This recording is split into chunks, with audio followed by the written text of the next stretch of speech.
get it.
Hello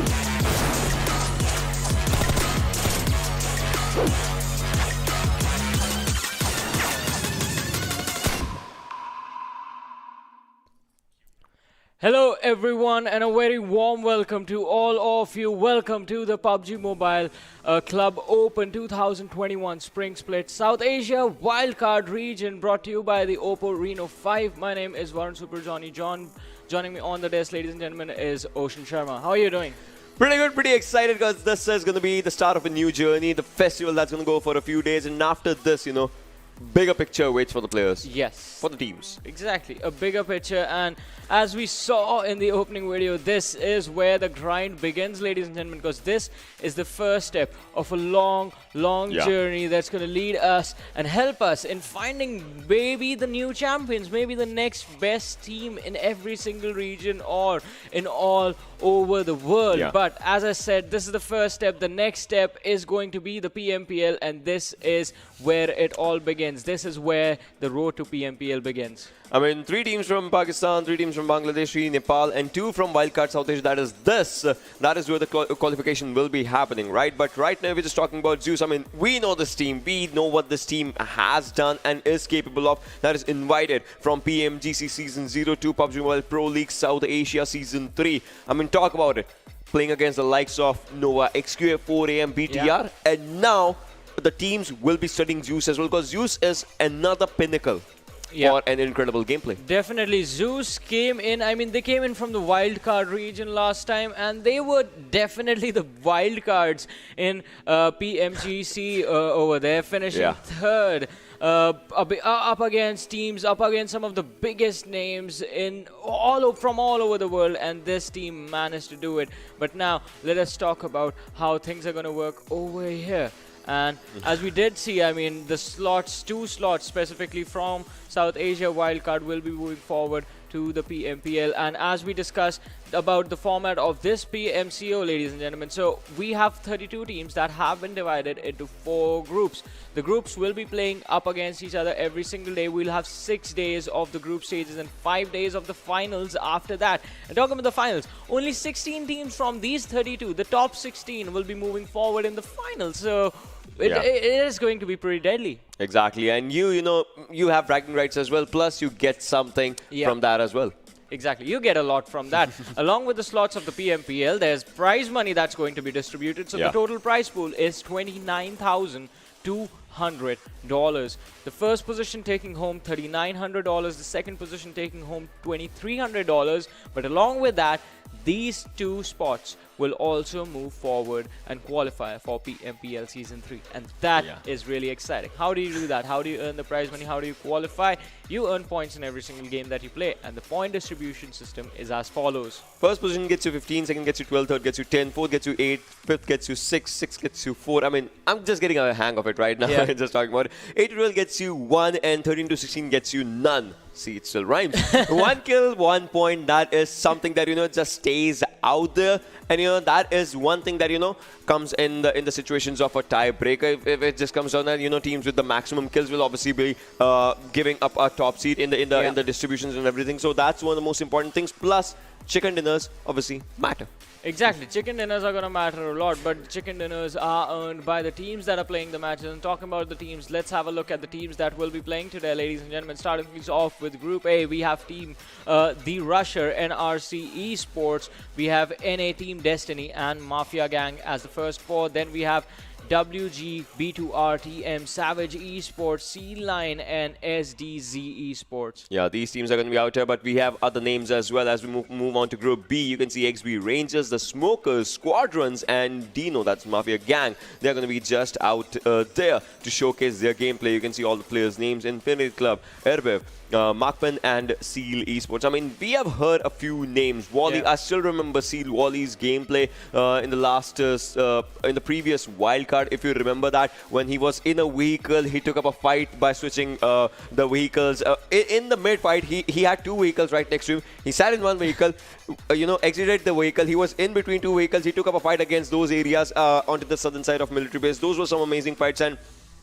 I want to see more. Exactly. We would love to see more. Also talking about teams and names that we do remember from our previous experiences, the past PMCO Wildcard. I mean, that is NRC over there. Because if you remember, some of the players, they were part of No Chance team. And that was one of the most experienced lineups that Zeus had to beat in order to move up. Zeus themselves have been trying out for 3 times, Godless.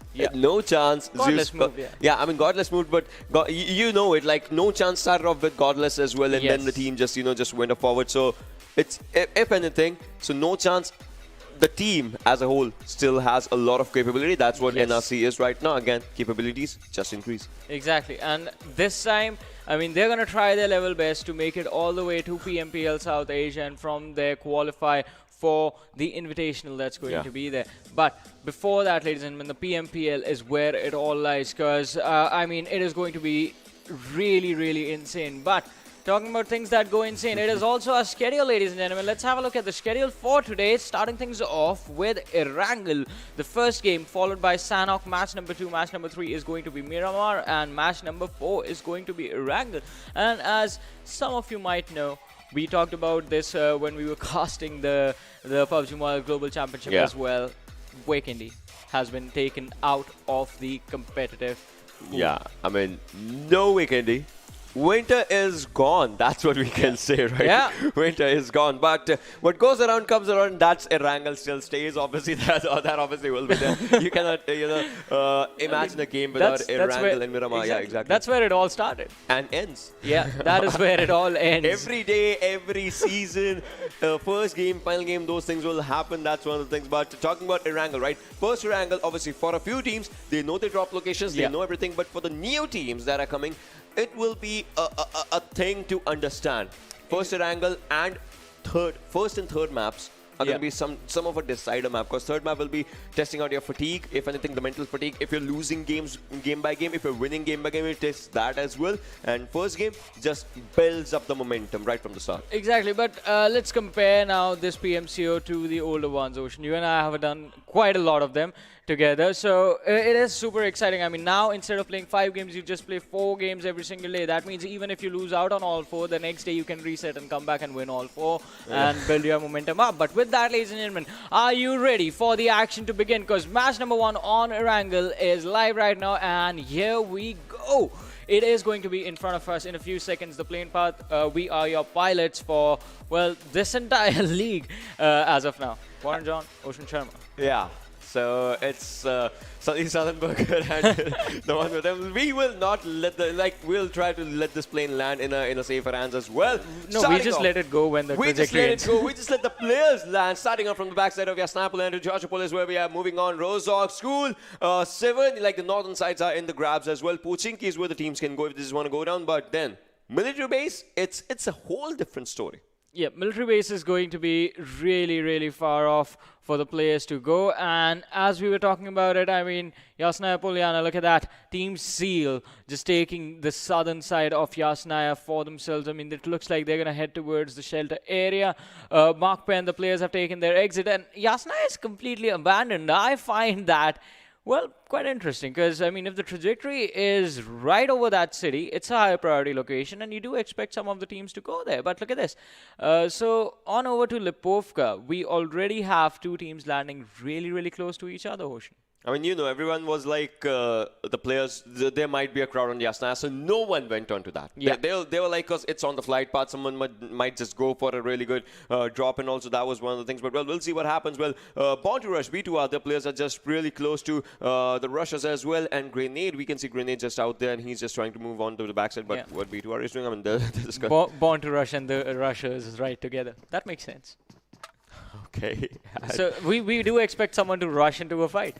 Yeah, that's true. But, well, in this situation, this is happening onto the backside of prison, 800 meters outside the circle, 2 minutes and 39 seconds. So the circle meta is on military base. That's something. And talking about this as well, the circle will end onto the northern-ish side of military base, that's for sure. But the circle meta, the circle timings is similar to that of PMGC. So Ocean's prediction, ladies and gentlemen, is that the final fights are gonna take place towards, well, the mountains close to the city, close to the bridge, on the military base. The cave, the northern side of this road of military base, that area. The northern mountains of the military base, that is. But I mean, so this is like a really, really good initial curveball thrown by the game, the RNG of the game. Because, okay, look at this. We have a team that is crossing quite early on, that is Team Seal, and this is going to work out really nicely for them, because they are the only team right now who are going to be on the military base. The early rotations, they are going to be really, really crucial and really beneficial to them. But as I was saying, we have a team that went towards Zarki right now. I mean, that would have been their first chance of playing it a bit safe for the starters, and then maybe they'll see what's going to happen, what's not going to happen. All right, well, we can see SDZ just out here, and one of the most important things is how these players are going to be, you know, just moving up and looking up forward to everything as onto their situations and everything. So that's one of the most important things, as we'll see. But, well, if you're talking about other teams as well, we can see a bit of a crowd over Hospital. I mean, Hospital can give you a decent loot of 2 people. If you're 3 out here, might just be a bit of a thing, and I think they know this now. Well, they do know it, and it is going to be super, super exciting to actually figure out how things are going to move forward. But, all right, Ocean, I'll be honest with you. This match, I think, is going to live up to my expectations, because, as you mentioned before we went into the game, that the new teams, they can do anything. Anything's going to be possible. So we do know what to expect from the old guards. But for the new players, they're going to be total wild cards in this matchup. And I think everyone is going to take things slow today. Today specifically, all the games, Sanhok, Miramar, both the Erangels, we won't be seeing those early fights unless they are absolutely, absolutely crucial for the survival of the team, for the survival of a crucial player. And until that, everyone is going to try and avoid each other for the early stages, because you want to know what the other team is bringing to the table. True. You want to know how they like to play. You want to know who is the MVP of that team, who is the top fragger, who is that one person the team relies on. Talk about 3 weird clusters. Yeah. One cluster is over Zaki's area, one cluster is on the backside of Query, and one cluster is on school area. Yes. All these 3 areas are outside the circle for some reason, and you will not want to have your fights, even if it's the first circle, you would not want to have your fights out here right from the start. But it seems like Airbib's route has something different in his mind, and he was just trying to go for this one. But, well, right now, again, just trying to spot a bit of a player, has a red dot and a 4 times as well, has spotted one of the player. No, that's his teammate only, and will be coming up back to him as well. But, well, Markman's players, they barely missed this one. No shots were connected on them as well. But, well, Pasta and Illusion are just moving up forward. All right, this is nice. So Pasta is moving with Momo to get a chicken dinner. That's well, yeah, that is quite interesting. Ocean making food references, ladies and gentlemen. And the names are there. Momo and Pasta is going for I mean, yeah, but I mean, if there is a chicken dinner on the line, then might as well just have some sides available. Yeah, that's true. But, well, we'll talk about all those things in the upcoming moments, right? You know, when the fights will happen in a much fierce way. We should have saved that one for when the team got a chicken dinner. That would have been super exciting. But now it's the cat's out of the bag, ladies and gentlemen. The cat is out of the bag, and we're going to move forward with the action. So look at that. You were talking about clusters, Ocean, and all the clusters are moving inside the circle together. There is one forming right over Pochinki right now. There's like 4 teams headed in that direction. It's a major city that's inside the circle right now, so it's going to be really high priority location for the teams to fight over. But are there fights that are going to take place? That is going to be a really big question. And I don't think so. I don't think anything of that sort is going to happen in these early stages. But, I mean, there is a lot of RNG. You never know what these lads are thinking.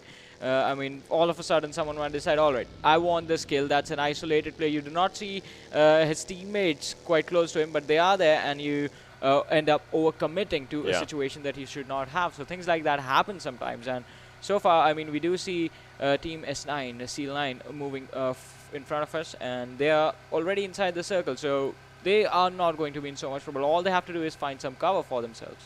Probably that's important. That's totally important. Well, Inky, I mean, I still remember this individual as well. So that's one of the things. But onto the other side, as we're just seeing Senior as well, just moving up forward. But when they'll just get out there, they might just get up in an early skirmish with the Savage or maybe Seal. Depends how they are going to be planning their own movement and momentum. As Team Seal was onto the left side of the mountain, and Team S9 is going on to the right-hand side of the mountain. That's a different area. And same is, I guess, Roy and Munka are going to be doing the same thing as well, because onto the other side they can see the players. And Team Seal, all right, well, this seems like a different outgoing with the players. They first went near the bridge, then they went onto the mountain, and now they're onto the other side of the mountain. So no engagement yet, but obviously they have each they saw each other eye to eye. Well, they did see each other eye to eye, and they could almost see the whites of each other's eyes. But look at that. That is an absolute sandwich for Team S9 to drop into. Team Seal on one side and Savage on the other. And we have SMK coming in from the back as well. They've just managed to cross the military bridge somehow. So quite an interesting turn of events over here, where one team that was the first one to rotate to the military bridge actually has allowed a lot of teams to come in as well.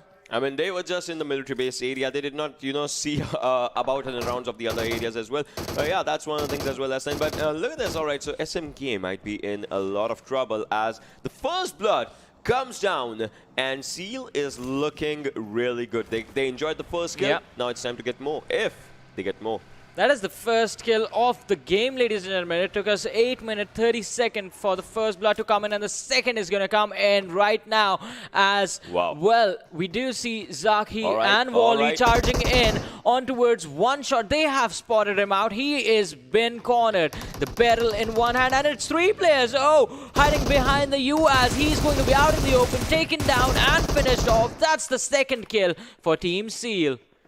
Well, that's one thing, and they also did a lot of damage to that US as well. You can just see in this one, and well, they got 2 kills. They won 2 kills, if anything, and SMK is reduced to just 2 players. Meanwhile, Ankle might be in a bit of trouble. I mean, Ace is out here, and Ace, like, he gets the right to be a bit greedy at this moment. If he knocks someone, he can just finish that person. That's one of the things. But Ankle, he has something else in his mind. He knows where the person will be. He's going to throw up a grenade, a good grenade, coming out there. Ankle gets that knock, and the finish will be coming on to him as well. That means SMK is reduced to just 1 man. Yeah, just 1 player surviving for SMK, and that is Dada. He's trying to run. He's trying to survive. He has managed to secure a safe hiding spot for himself.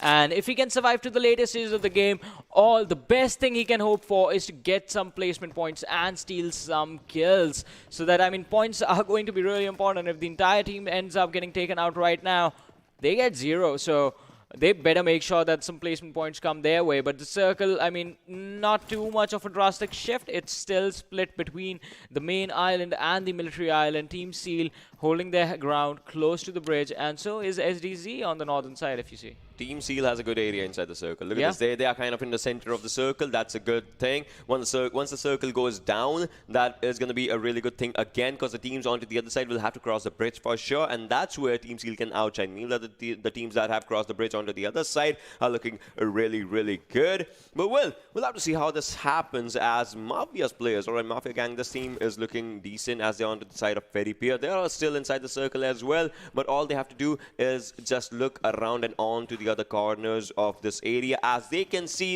a team right next to them. Might be a bad thing. Might be a bad thing. Will they shoot? Will they shoot? Will they shoot? They are not shooting yet as of now. Why? All right, they start off now, and almost took one down. 10 HP reduction. That was good.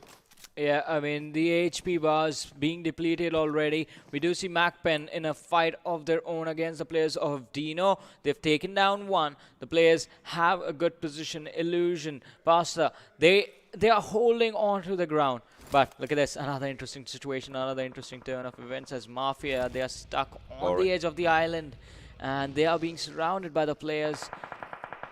Look at the formation. Yeah. There was 1 on the flank, 3 in the city. That is a good formation, but the thing is, if one out here just gets knocked from the X-Bird, it might be a bad thing. And all right, so peeking, the players are peeking on each other's scopes. That's one of the things. But I mean, if you're talking about Mafia, they still have a chance to go. Yeah. But the thing is, they'll have to just bait out.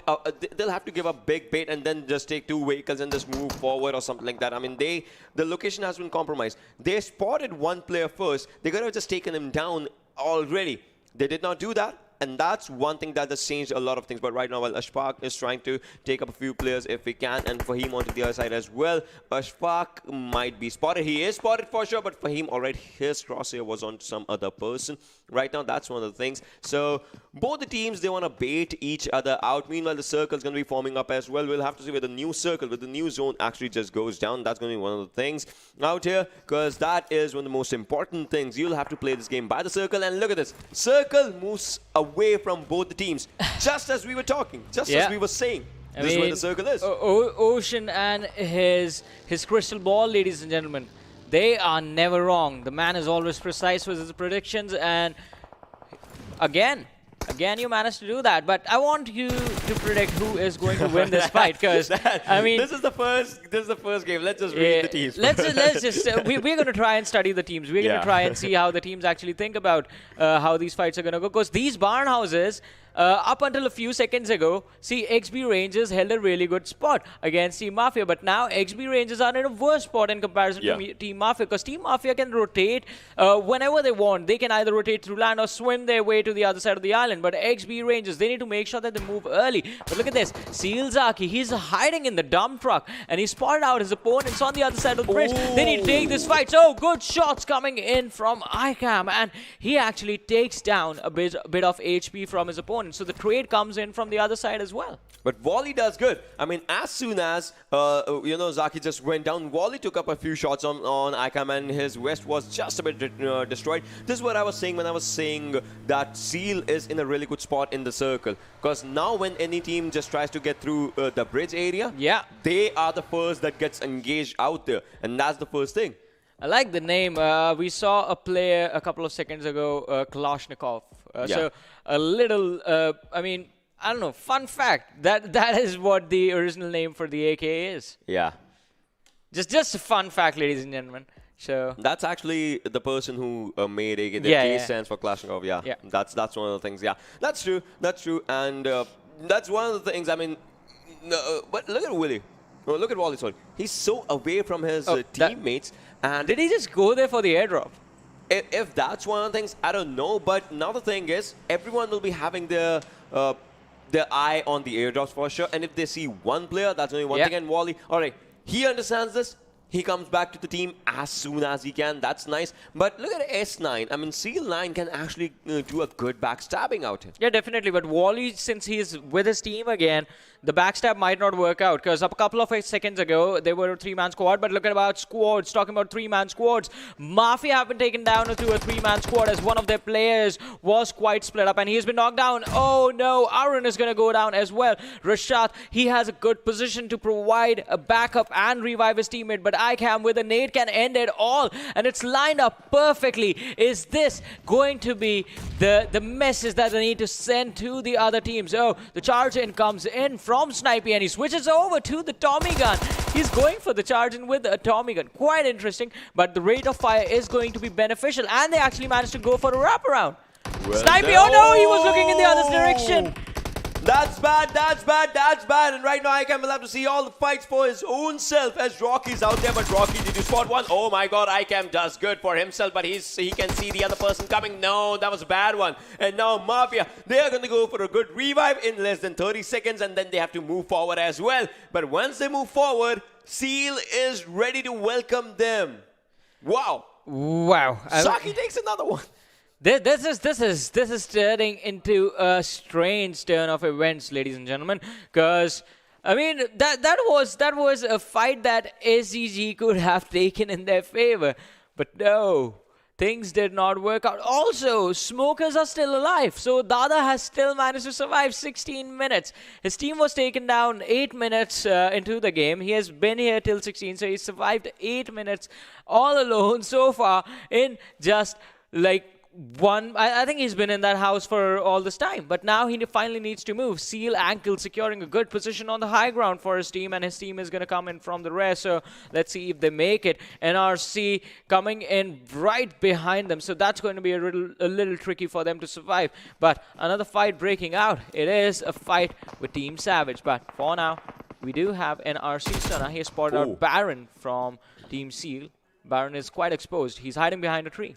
Well, another team gets eliminated. That was Infinity Club, as you can just see out here. But, well, Baron has an AWM. I love that. I love that. That's just showcasing its name onto the left-hand side of the kill feed. That's really good. But, well, Savage Sun goes down as well. Killa is out here, and Dawes is giving a revive to Eco. And I want to see what the Russians actually do, because Bazooka needs up a good revive, and Kalashnikov will go out there just for the revive. But Rocket is onto the other side. Seal Baron onto the side is in domination as well. Has 3 kills. The team has more than 6 kills. I mean, if we're talking about Team Seal, they are already looking really good. NRC gets eliminated, as we were just talking about it, but Playzone takes down Seal Wally, so Playzone is punishing them as well. You don't need to be outside the circle, as the 4th one almost going to touch the 5th circle. Exactly, and as we are heading into the late stages of the game, things have gotten quite intense, because now the area that these players have to survive, it's a bit short for the number of players that are in this game. 13 teams still alive, 46 players still alive and trying to fight it out for victory. Seal Wally takes a hit. He goes down to the play zone out of all things. I want to ask the audience at this moment, like, which team do you think is going to win? I mean, if anything, because these are all the teams that are alive right now, and we know which team is dominating as of now. Look at Seal Esports. They have 8 kills. Wow. 3 players, though. 3 players, but still 8 kills. S19, meanwhile, showing a really good M16 version. M16 gameplay out here. That's just impressive. That's just amazing, as we can just see out in the situation. That's one of the things. But, well, if anything, Mafia Gang gets eliminated in the situations as well. And Seal Baron, he has 3 kills. Might as well just want a few more. Well, definitely going to want a few more, but look at this. Baron. Peek him. Oh, no, the timing. Oh, my God. They peeked as well. They peeked him, but he wasn't aiming there anymore. All right, well, I'm disappointed. Well, that happens. That happens sometimes. But, well, look at this. S9, right? He gets 3 kills out of a vehicle blast. Wow. But, all right, Gucci spotted. Gucci's done. Okay, 4th kill coming for Baron. That was a good AWM shot, ladies and gentlemen, boys and girls. They lost Wally, but they have a good fight. 10 kills already, hitting double digits. This team is insane. Yeah, definitely this team is insane. Because, well, this is the first game, and we did talk about how Team Seal is one of the teams that we've seen in the past, and they're showcasing the experience they bring to the table right now, just dominating this entire lobby. 10 kills confirmed already, 3 players still surviving, so there's a high possibility they might just go for the chicken dinner in this one. Look at Zaki. Oh, wow. That beautiful spray from the DP. He takes down the opponent in the distance and secures another one. The guys on the rampage, if anything, as you can see. The Smokers gets eliminated as well. 8 teams, 18 surviving, 30 players alive in this one. And, well, Bazooka's just moving up forward. It'll be a bad luck if Seal after this one, just does not get the chicken dinner. Because obviously Seal is doing incredible. And they should. With this kind of gameplay, I think they are looking really, really strong and really fierce. But look at this. Bazooka's one good grenade can actually take down 2 players. All right, he was almost about to walk out there. But Bazooka takes down 1, takes down another one with that grenade. All they have to do is just finish the job. But, well, Bazooka, will he take down Fantastic, or will Fantastic show a fantastic gameplay? That's one of the things. But, well, Kalashnikov is taking a fight on to the other side. Rocket needs up a revival. That's one thing. But Fantastic, a good grenade throws out. Bazooka, a bit of a damage will be done or not. Not right now as the grenade moves up forward. Yeah. And Fantastic cannot go to those players. That's one thing. Bazooka finishes one of his players. DENO Lee will be finished as well. Look at the arsenal these guys have. Bazooka, Rocket, the Kalashnikov coming in. Oh, DENO Fantastic barely managing to avoid the Molotov. All right, well, he has a Bison with 30 plus bullets as of now. 18 shots. All right, 24 gets finished. Wow! Bazooka gets this one. I mean, Rocket was onto the backside a little bit. Baron does pick one with a headshot. That was incredible. Erbiv is going to give up a revival to one of his teammates. They have to go down for that revival. That's one of the things. But, well, S9 Roy, can he take down Killer? That's one of the things. He spots one. He spots one. Does he see him? I mean, he should have. He should have seen him. He's just lying out in the grass. Yeah, I mean, he should have seen him. That's one of the things. Well, he's going to peek I think he's focused more on the... No, all right. He still doesn't see him. He still doesn't see him. I mean, we can see him because that's, he's highlighted for us, yeah. That's one of the things. But, well, all right, so Markman has to move up forward from to the other side of Miriam. Just as we were talking about the road and the circle forming up there, that's where the zone is. That's one of the most important things. But look at Erbiv's position. This is a really compromising position from Erbiv team. Well, all right, one good shot again. All right. Baron misses it, but look at this. Ankle has a really good flank in this position. Baron, you gotta make sure you land one of those bullets, man, because this is going to be really important for this team. If they don't win this fight, it's going to be really hard for them to actually get into the circle. That's totally true, totally true. That's one thing that's going to be happening. But, well, Steel Baron, I mean, he has a good area as well with his teammate. They just don't have to lose one more. I mean, they lost one teammate. Now is the time to not lose another one. That's one of the most important things. Already, Bazooka was spotted. He was just spotted. Ankle's moving up forward. Might be a bad decision, might be a good one. We'll see in a while, because look at Ankle. He's really close to Savage Killer. And what they have to do is just stay there. He's putting up a smoke for his own self. That's a decent one. But the most important thing is, how can you take up more and more fights? Look at Munke. He has spotted down Ankle. He knows that Ankle's out there. Ankle's health is low. He might as well just, pitch it up a bit. That's one of the things. But between these two teams, there is one player still surviving. That's Killer. Yeah, he's just hugging the wall, lying down on the ground, and somehow still managing to survive the teams that have surrounded him. And this is the best strategy for him, right? Because if he makes a bit of noise, if he gets up, he's going to be finished off. But what is Markman doing? They charge in, and all of them are going to be taken down. Momo is still surviving somehow. Oh my god, team rushes right behind them, Born to rush right in front of them, a couple of nades, and this team is going to be eliminated, ladies and gentlemen. But Team Seal taking some action again. Zaki has been taken out of the game. Baron goes down next. All right, well, this is looking really bad for a few teams, as we can just talk about. There's 7 teams surviving. 7 teams out here. Somehow they are still surviving. Look at S9 Senior. He's just trying to take those players down. Erbev onto the other side. Takes down Seal Baron. All right, the cannons are being stopped down. Saki's down as well. Might be a bad one for Team Seal, as they are slowly and steadily going down. All right, they have 1 player surviving, 13 kills. That 1 player is inside the circle, is in the center line of the circle. All he has to do is just stay there and nothing else. I think Ocean whoa! Savage Killer, he got up once, he brought down 2 players. That was an amazing play, sending Seal 9 in a bit of a pickle instantly. Roy, his HP is low. Senior has to go for the revives right now. Seal Esports, they get eliminated down to the top 5 teams. 16 players alive in this match. Today, I think Ocean, today is the day when the Seals prove to be deadly, because, well, Team Seal, they got eliminated with 13 kills. Seal 9, they have 8 kills. They get 1 more. It's going to be Seal 9 with 9 kills. Yeah, that's totally true. Seal 9 with 9 kills, that's one of the things. But look at Erbev's player wish. I mean, he can grant a wish for his team, and that is to win at this moment. Beatwise onto the other side. We'll have to see what happens. I mean, the players are looking really good at this upper area, but if the circle is not your friend, might be a mistake, as we're just looking for it. Well, Team Rushes, they are still surviving. Those 2 players are still out here. Rocket and Kalashnikov, we'll have to see what they do in this situation. 5 teams surviving, 6 circles just moving up forward, and the circle is with S9. Circle is definitely with Seal 9 right now. Enki, he has been revived, so all 4 players are back on their feet right now. Team Rushes, they're out in the open, so it's going to be really hard for them to actually get inside the circle and try and take these fights, since most of the teams are outside the circle, and most of the teams are in a position from where they can take each other out. Seal 9, all they have to do is be patient and just, well, gatekeep. The bad news is going to be for Erbiv. I mean, they were at the upper side of the tower. All they have to do is just come down and engage in a fight. So that kind of, reduces the time to take up a fight and increases the time for their rotation inside the circle. But, well, Erbiv's Punky wants to finish the job. First takes down Maddox, and now Kriga is going to be moving up forward. He's just still trying to just finish the job, and he does that as well. As Sansino takes down Rocket onto the other side. But, well, Enki, he's doing good. Taking the players down. Might as well get the first kill for himself. I mean, the team is going to go for the 9th kill. There it is. He finishes the job, and now it's time to finish more and more players, and that is what he's doing good. Yeah, he brought down 3 players, and Funky, he is in a bit of a funk himself. Wow. And, well, whoa. See, that's what I was saying. Overcommitment, yeah. That's what I was saying. These areas they can actually just change your thing. But well, we are down to 3 teams right now. Seal 9 is looking really good. Kalashnikov gets spotted. He gets taken down. It's Arbiv's last player, Wish, still surviving, but for how long he gets spotted as well. Seal 9 already is looking really good for their first chicken dinner in PMCO South Asia Wildcard Group Stage Match A and B. And one first aid. Yeah, that's it. One first aid, and that is going to be the end of story. But can he take down one player, at least get one kill point if he just want to go for this? He's looking good for it. He is looking good for it. Might as well. Takes him down, but nope, denied. Yeah. Seal 9. Denied, the last kill being denied, and it was an impressive performance from both the Seal 9 and Team Seal.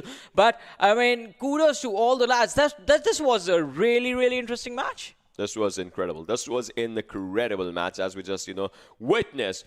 Seal 9, they won this game, but look at Team Seal, look at Baron, that AWM, the responsible guy out in the lobby. Yeah. The timing was a bit unfortunate though, because I mean, every time he would pre-aim at a position, the people would only peek him when he was like looking somewhere else. I mean, but that happens. But still, I get 4 kills from that AWM and 2 from the other side. So yeah, that's good. 6 kills for that individual lad. He was on a rampage for sure. Definitely on a rampage, and I think we should thank his teammate as well for bringing the weapon to him, because Wally actually took a huge risk going to the airdrops. I mean, that's one of the things, but well, whatever this team did, holding the bridge, holding the upper areas, getting the first blood for the team, for the whole lobby, and then, finishing the jobs, yeah. The final moment when one player just rushed in with that buggy, obviously the team got separated. That's one moment where the teams, just started just falling down a bit, but still, the kill numbers were impressive. They are going to be fan favorites right from the get-go. I mean, definitely going to be the fan favorites, but I think the mistake was made from Team Seal when they actually decided to stick out of the circle for those kills. And getting delayed over there, right, it was detrimental to how they finished in this game. Just being taken out a little earlier on than they expected, because I mean, Team Seal, they were on a really, really good high of momentum in this matchup, starting things off as Ocean, you mentioned, the first blood, the kills coming in, the AWM in their hands. This could have been their games, but still, I think being in the top 7 with 13 kills, they have good number of points for the first match. They might be in top 3, like in the overall things, right? Those are going to be one of the things. But the most important thing, as I just witnessed in this one, the circle was good, as predicted. Yeah, that's one of the things. And the fights were really good as they happen, because in these kind of circles, you have to focus on your rotation to the southern area, and that is how will you do that? Via a bridge or via the boats. No one took the boats though. Everyone took the other side of the zone that was from outskirts of the circle, and that was a really bold move. I mean, no clashes happened at those areas, but still teams were able to rotate at a really good time. Exactly. The rotations came in when they were supposed to, apart from one fight. I think only one fight in this game was actually blundered. In this, actually two fights. First one would be when Team NRC were trying to chase down Baron. They had him pinned down behind a tree, all 4 players charging in. But if all 4 of you are going to be focused on one player and no one is watching the flanks, you are going to get taken out from the other direction, and that is exactly what happened to them. That's one of the things. That's one of the things for sure. But well, if you're just talking about all the other areas and all the other things that were happening, right? Those fights happened. You remember the starting when there were no fights happening and everyone was on to the other side. Like no one went Yasnaya. That's the first thing to note right from the get-go. And then afterwards, everyone had to just rush forward. So first circle, the movement of first circle, that was really crucial for me. Exactly, but let's talk about that one player who was really crucial to the team's performance. We're going to have a look at the MVP of this game, ladies and gentlemen. It is going to be Seal Baron. And quite an amazing performance, coming in with 6 kills, 879 damage, survival time 21 minutes 51 seconds, 2 assists, and heal done 185. The white bar is the player's bar, and the black bar is actually the whole lobby average, and the maximum bar, as you can just see out here. That's one of the things to notice out in this one. So Baron hit it good. If we're just talking about this one, damage was decent. Survival time obviously not the best survival time, because obviously there was Team Seal 9 that will be having the best survival time, as all the players were surviving. Assists were also, so he got 6 kills and 2 assists. So that is like, he was obviously aiming for those 2 kills as well, but the team was actually helping him out at those moments as well. Exactly, but let's talk about the other players and have a look at the top players of this match as well. And we do see Seal Zaki in this with 5 kills, 22 minutes survival time. Then we have 2 players from Seal 9. So as I said, today this game was absolutely of the Seals. Yeah, this was from both the teams. Incredible performance. Survival time 24 minutes 56 seconds, like almost 25 minutes of survival time for Seal9 players. The damage stats were really good with the Team Seal. If you have to talk about it, as 879, 844, 6 kills, 5 kills. Obviously, Zaki and Baron, those two players did incredible for the team, for themselves, for the individual plays as well, because obviously, you know, individual plays matter. You constitute them with the team plays that create a really good team. Exactly. It's like, well, two pieces of a puzzle just coming together. Let's have a look at the match summary as well and see the players who put up iconic numbers for themselves. Well, Seal Baron, highest kills, coming in with 6 kills and 20. longest distance kills, Sniper. 320. Sniper, and that with the AWM. Yeah, that with the AWM. That's impressive. Well, the damage was good, 879. That's also really good. And then longest distance travel, that was all right. That was from Lucivity. That's one of the things from Squadrons. And Seal9's Monkey, all right. Maximum assist, 3. That's good. I mean, all the players out here, except for Seal, because he's just Seal Baron, because he's just checking 3 corners. But all the players try to check out all the other corners as well for themselves. Yeah, especially, I mean, the longest distance travel. Squadrons, they were quite far from the circle and they had to rotate a lot of distance. So a lot of distance was covered already for them. But I believe in Squadrons, they were the first team to get eliminated close to the military bridge when they were trying to take the fight against the Mafia Gang. And that is when the charge in came in from this team in a really weird manner, because the only thing that lost them that fight was the timing of the engagements. They had a beautiful strategy in mind. So 3 players charging in, we're going to wrap around from 2 different sides and then just finish them off.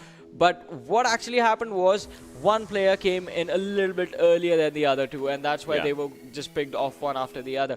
But let's have a look at the standings of this match, ladies and gentlemen, see how many points did the teams earn for themselves. Well, 30 points coming in from Seal9. That's really good. 15 kills.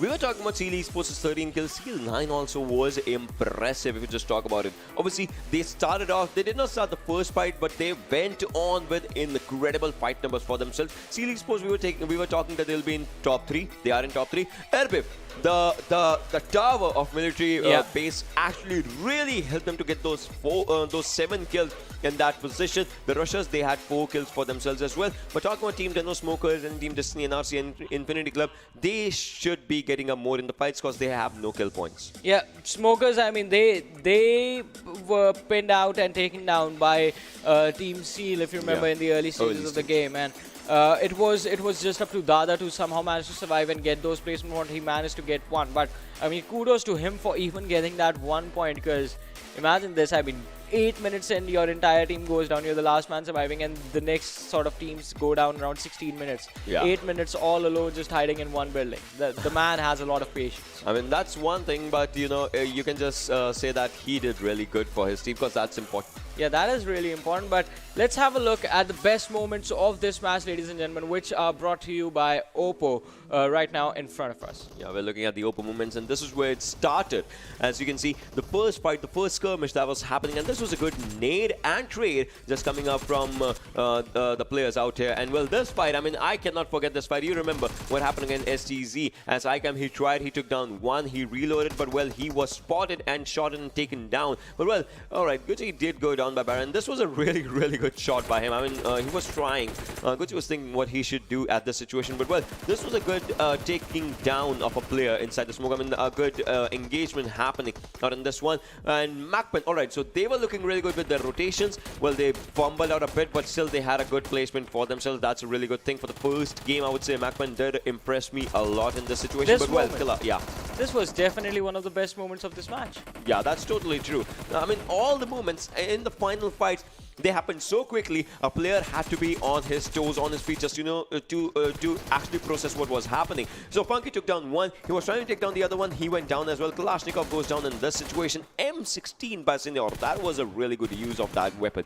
Exactly. I mean, a perfect usage. And in the end, we did see a sort of a last-ditch effort when from the tower you tried to take down 1 player, secure 1 extra point, but failed to do so. I mean, there was no possibility. The best thing Ocean, I think he could have done was deny his own point. That's important, right? That you could have done that, but the team that wants to enjoy the kill will enjoy the kill for sure. Yeah, they will definitely do that. And it was quite an interesting match, ladies and gentlemen, but we do have a lot more matches to come up. And I mean, this was just the very first game. And as I said, I expected the teams not to be aggressive at all in this match, because you want to see what the other team is bringing, right? You want to see how they like to play, what their drop locations are. And I think after today, tomorrow the teams are going to come prepared. Tomorrow the teams will have the drop location. They will have the rotation patterns ready for at least one match Sanhok, one match Miramar, and 2 matches of Erangel. They will have at least some amount of homework ready. And tomorrow's matches are going to be a little bit more intense. Today is all about the very first experiences, the very first engagements for some of these teams. So this match was not that aggressive from the start, I would say. But as soon as the 4th circle just came down, this match took up a pace. Yeah. It just, blasted a bit exponentially, as you just want to call it. Because previously it was just normal. Because no team, even if teams were really close to each other, they were not trying to take up the fights. But once they knew the circle, it's shifting down, they had to rush there. The only place to play was that military island, not the entire other area. They just knew that they have to just, be there, do everything there, and that's where the game just picked its pace. Exactly, and the pace is definitely not going to slow down. I mean, definitely. It is the key. It is going to be the key. You have to time yourself. You have to time your aggression based on where you land and where the circle is. If you get a little bit too aggressive too soon and you're far away from the circle, well, you might just end up being taken out earlier on in the game. If you are inside the circle, you have the opportunity to slow things down as much as you want. So timing the aggression is a key factor in this game. Also, sometimes you just can't judge the RNG of the match. I mean, who would have thought that Wally goes in to pick one airdrop and he finds 2, because the other one also, when we saw him, the other one was landing right there. Yeah, the double drop was just, I mean, it was just one of the things. But, well, one of the most important things is, as we have seen these matches, and there are so many regions. Just like, we saw at the start, PMCO Nepal will be also, starting up, PMCO Pakistan, Bangladesh, and South Asia Wildcard. So all the teams, in fact, this is where the journey starts, from various regions, but you have to play PMPL all together. So this is not just, South Asia wildcard teams will be studying themselves. They have to look at other regions as well. What are the other teams doing? How do they see? Because suppose our team qualifies, my drop location might just contest some other team's drop location. We have to read each and everything. So again, right from the first game, every team is straight away looking for the bigger picture. Exactly, you have to look at the bigger picture, and that is really important, because we have seen in multiple tournaments, we have seen this in international tournaments as well, where teams drop location clash with other teams and they refuse to switch it, even though they are being taken out again and again and again and again. They refuse to switch their drop location, which had they done earlier on in the tournament, had they gone for a different drop location that would have been safer for them, they could have picked up a lot more points in the longer run. So need to work on that. And coming up next, ladies and gentlemen, is going to be the map of Sanhok, which is a much shorter map. It's going to be starting really soon, in about another minute or 2. So make sure you guys are tuned in for that. And as we were saying, it's a much shorter map, so you have less distance to play around with. Now imagine in a game like Sanhok, I want to see which team or how many teams go to boot camp. That's an important start. That's an important area. And Paradise Resort. Exactly, and Paradise as well. That's an important area, important start. And if the circle goes to, suppose it goes to a camp, like Camp Alpha, Camp Bravo, something like that. So that's where some teams might be looking forward to, just move forward. Because this time the circle was on just Southern Island. If we talk about the previous game. Now, if the circle goes on to the western side, you remember the only island, that's where the Hathin and Camp Alpha, those areas are. So there's that temple area as well and all. So if a team gets hold of those areas, how do they play those areas? Because even if you're inside the circle, it doesn't guarantee that you'll be the winner. You still have to hold that circle against 15 teams probably. If it's the first skirmish, it might be 16, 5 teams, because every team will be looking forward to a really comfortable place, and that might be your place. Also, another weird thing that happens in Sanhok is the water rotations. Yeah. I mean, because there's always one team. There is always one team that does that, and I mean, if there are 2 teams, one team is going to make the water rotation like absolute gods, doing everything perfectly, and the other team is going to get caught out in the water and getting blown out. Yeah, that's true, that's true. And the most important thing is, in the map of Sanhok, it's like,